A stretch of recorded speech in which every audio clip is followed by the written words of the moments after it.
정치인이란 어떤 사람을 말할까? 좋은 정치인이 있기는 할까? 이 질문에 자신 있게 답하는 한 사람이 있습니다. 대의명분에 헌신할 정열, 자신의 일을 타인에게 떠넘기지 않는 책임감, 내적 집중력과 평정심을 잃지 않는 태도, 그리고 사람에 대한 진심. 좋은 정치인이 가져야 할 것이 무엇인지를 알고 버려야 할 것 또한 무엇인지 너무나 잘 알고 있다는 국회의원 성일종. 냉철하고 예리한 야당의 중진 의원이지만 그의 내면엔 사람에 대한 애정과 국민에 대한 의리, 그리고 이 나라에 대한 눈물이 담겨 있습니다.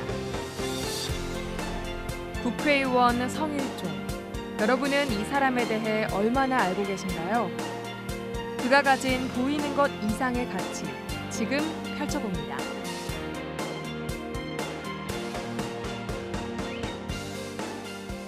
네, 오늘은 국회와 지역구를 오가며 바쁜 시간을 보내고 계신 서산시 태안군 자유한국당 성일종 의원과 함께합니다. 의원님 안녕하세요. 안녕하세요. 네, 워낙 매체에 많이 보여주시는 분이라서 익숙하겠지만 그래도 시청자 여러분들께 인사 말씀 한마디 부탁드리겠습니다. 예, 안녕하십니까. 서산 태안 출신 성일종 의원입니다. 오늘 카메라 앞에 서니까 또 떨리는데 주시는 질문 잘 대답하도록 그렇게 하겠습니다. 국회의원 이전의 성일종의 삶이 좀 궁금해졌어요. 사업가부터 환경 전문가, 또 증권맨까지 굉장히 좀 파란만장했다고 표현해도 될까요? 저희가 성장 과정은 굉장히 어려웠고 힘들었었지요. 그 어머니께서도 힘들으셨고 가족이 다 힘들었었지요. 그래서 한때는 흩어져서 아주 어렸을 때는 흩어져서 살기도 했었고, 그러면서 이제 이곳에서 학교를 다 다녔습니다. 네. 다 다니고 이제 그리고 학교를 졸업하고 군대를 갔다 오고, 그리고 이제 첫 직장은 아까 말씀하셨던 대로 증권회사에서부터 시작을 했어요. 그렇게 하고 다음엔 제가 창업을 했고, 또 창업을 해서 기업이 이제 상당히 좋은 기술과 세계적인 인증을 받아서 제가 또 대학교에 가가지고 교수를 조금 했어요. 네. 그러다가 이제 국회의원 출마를 했고 오늘 현재까지 이렇게 오게 됐습니다. 정말 말 그대로 파란만장했네요. 많은 경험을 했죠.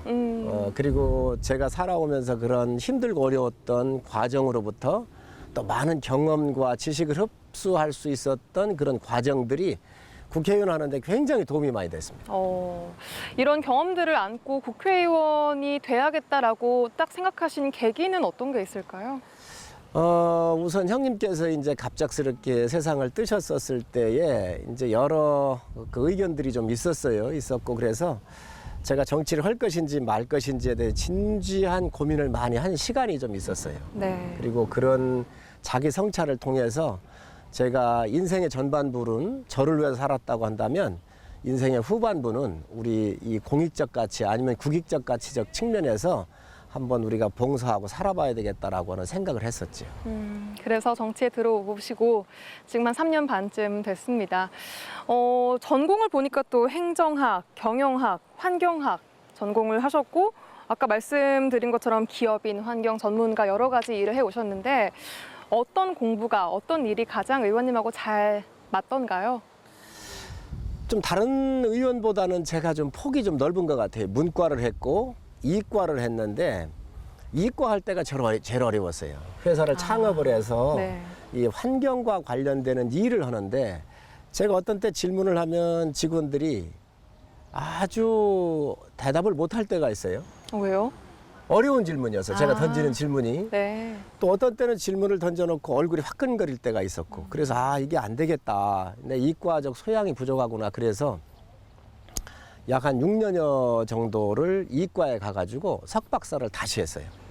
그러면서 이 과정이 너무 어려워서 제가 회사를 할 때에 우리 전문가들이 한 11명 정도가 있었어요. 박사 소지자, 석사 소지자들이. 그래서 퇴근을 아니하고 이 보드판을 사가지고 거기에서 1대1로 교습을 하고 공부를 네. 하면서 그 과정을 극복을 했는데 이게 제가 의정 활동할 때 굉장히 도움이 돼요. 사물을 보면은 이게 보이는 부분만 보잖아요. 그런데 이게 좌우 상하 그리고 안에 해부를 해봐야 돼요. 그래야 좋은 질의가 되고 정책이 나오고 그러잖아요.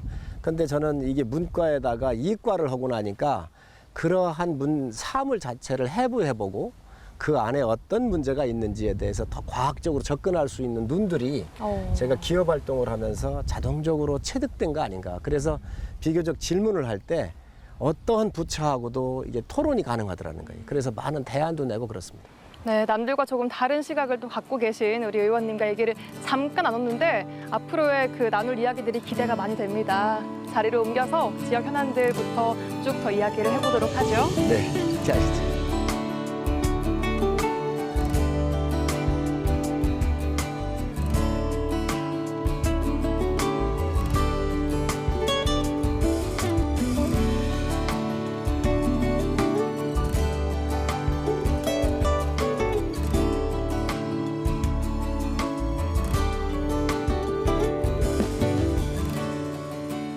의원님은 일단 환경 전문가이신 만큼 미세먼지 또 환경 문제에 큰 관심을 갖고 계십니다.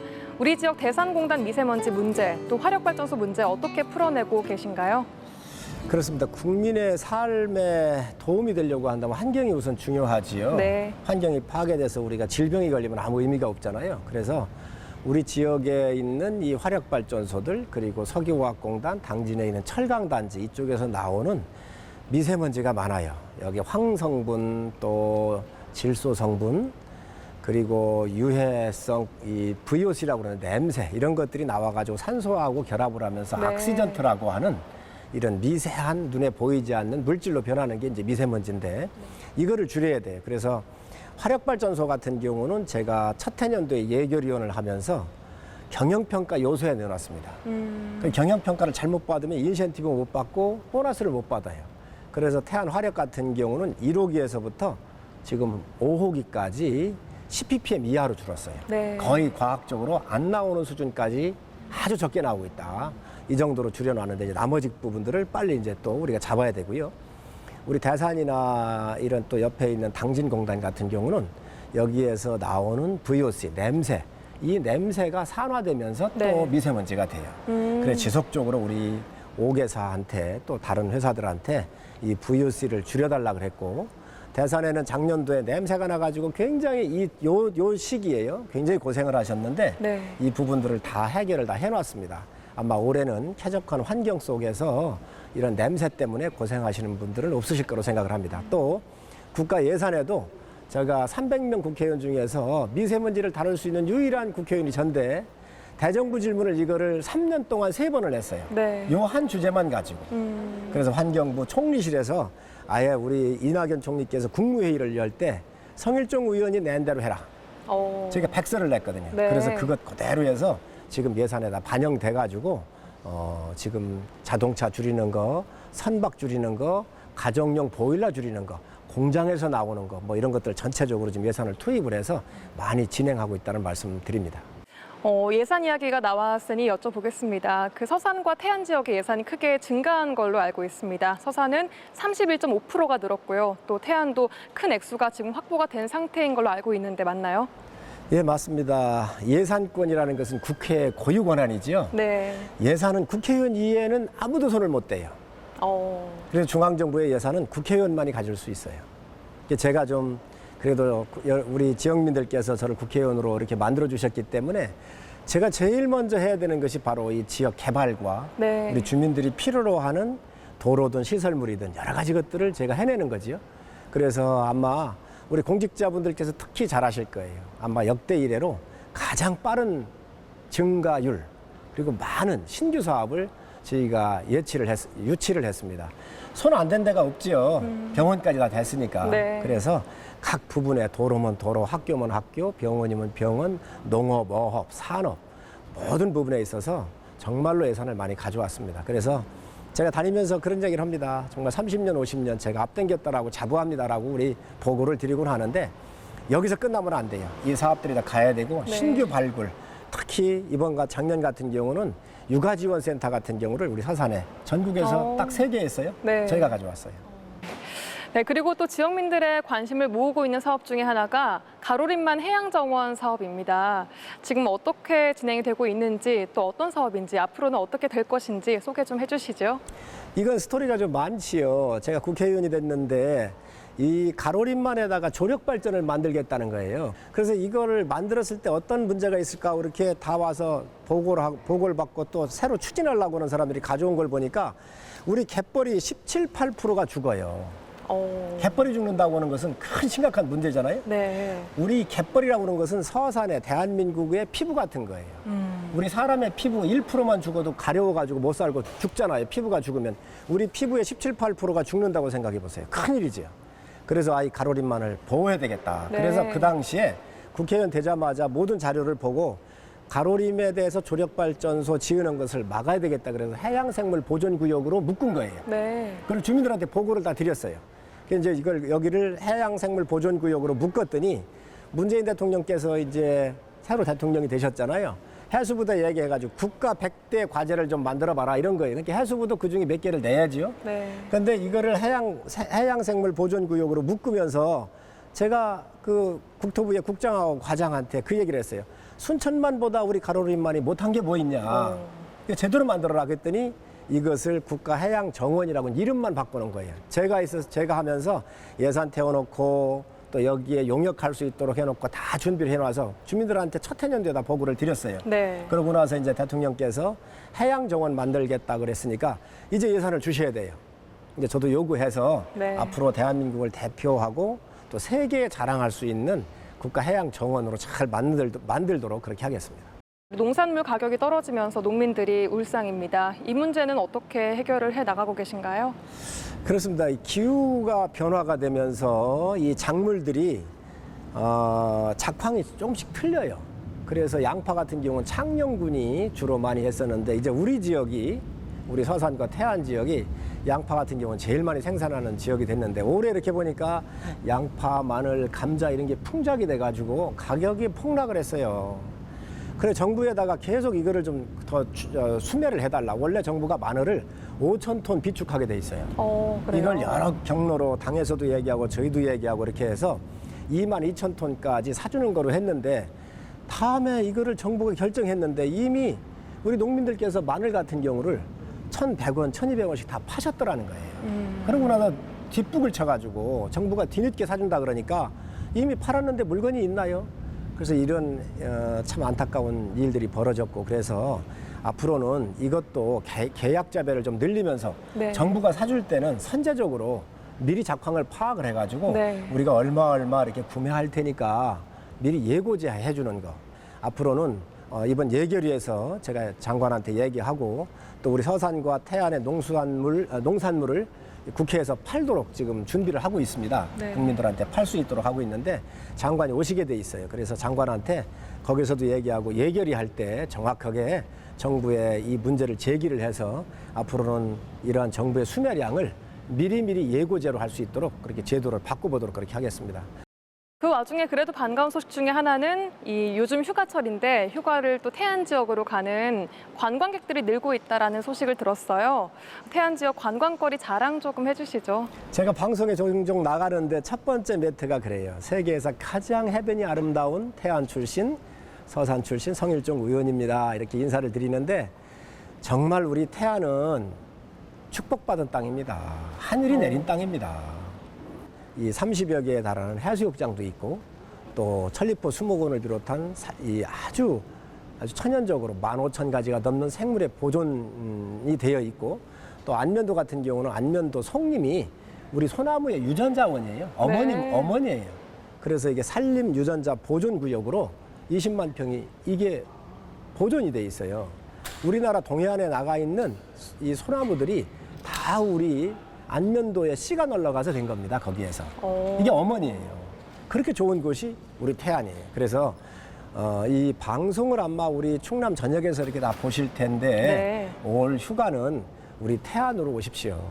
인심 좋으시고 또 여러분들께서 오셔가지고 자원봉사하면서 기름 유출 이 위기를 다 극복해 주시지 않았나요? 네. 아주 청정해졌고 먹거리, 볼거리, 놀거리가 충분히 있으니까 멀리 가시지 말고 우리 국민 여러분께서 우리 태안으로 오셔가지고 여름 휴가 멋지고 보람되고 자원봉사하셨던 우리가 태안 군민들이 보답해드릴 테니까 갚아드릴 테니까 많이 오시기 바랍니다.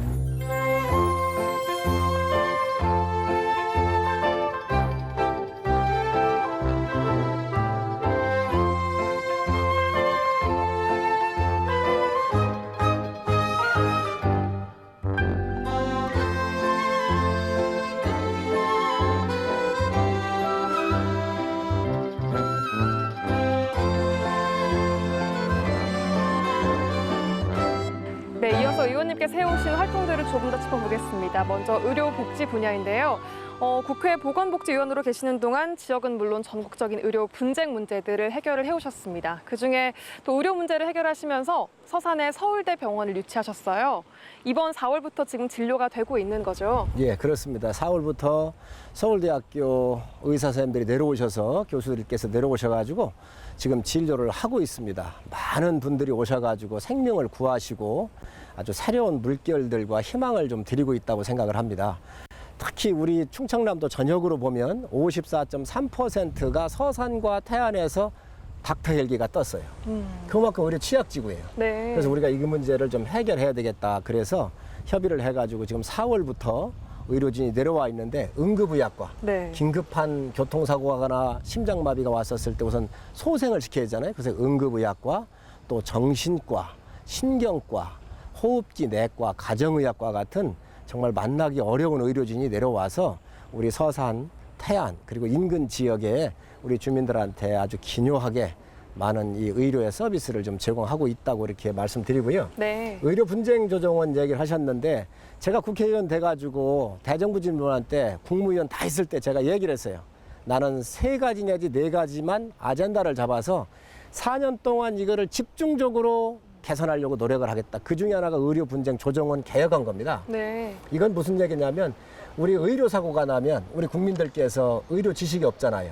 변호사 살라니까 비싸잖아요. 네. 그러면 의료 분쟁 조정원 가가지고 조정을 신청을 하게 돼 있습니다. 근데 이게 우리 국민들 전체적으로 2016년 자료를 봤더니 2,400건을 현장 조사해달라, 병원 조사를 해달라 그랬어요. 그런데 24건 나갔습니다.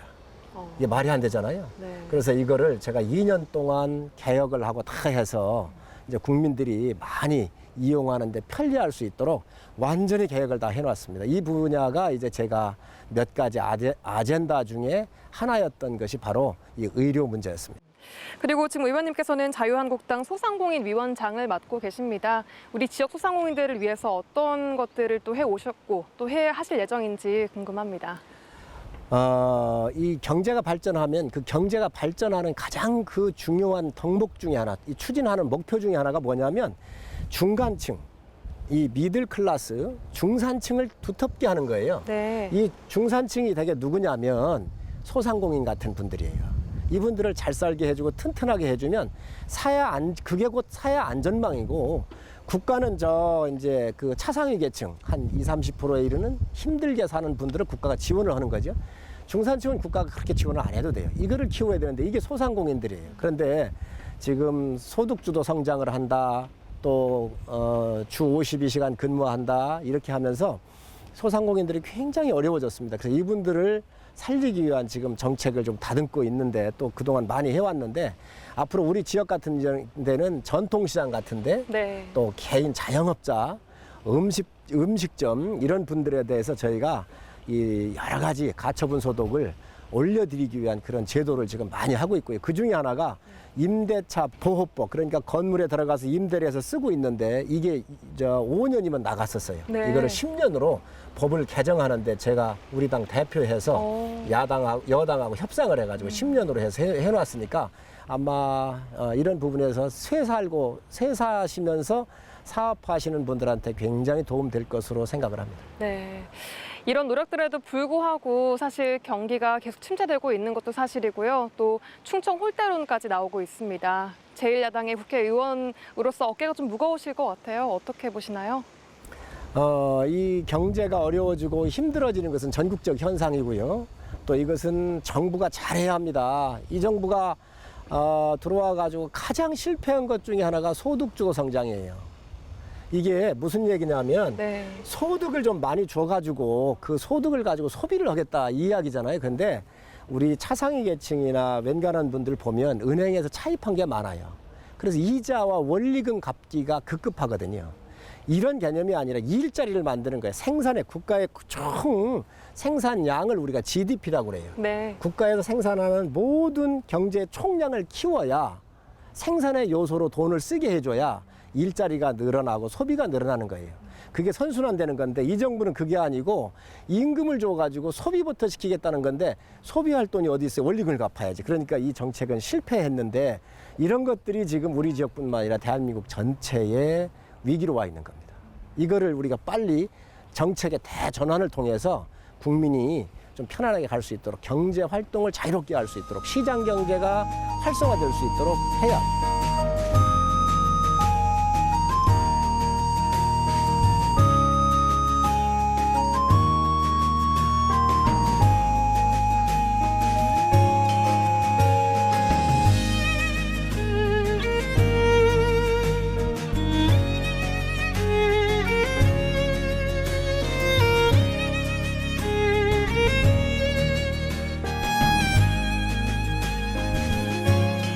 네, 의원님 3년 반 정도 지금 정치를 해오셨는데요. 막상 정치를 해보니까 정치인을 하려면 이런 게 꼭 필요하다 하는 덕목 같은 거 어떤 게 있을까요?